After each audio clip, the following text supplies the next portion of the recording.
প্রত্যেকটি জেলায়, অত্র বাংলাদেশের প্রত্যেকটি জেলায় লিগ্যাল এইড একটি শাখা এবং সরকারি উকিল দেওয়া হলো। জনস্বার্থে সরকার খরচ দিচ্ছে, কিন্তু সরকারি খরচও যাচ্ছে, আবার বাদীর পক্ষ থেকে ফিস আদায় করা হচ্ছে।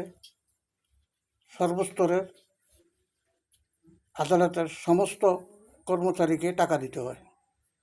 লিগ্যাল এইডে কোনো বিচার পাওয়া যায় না।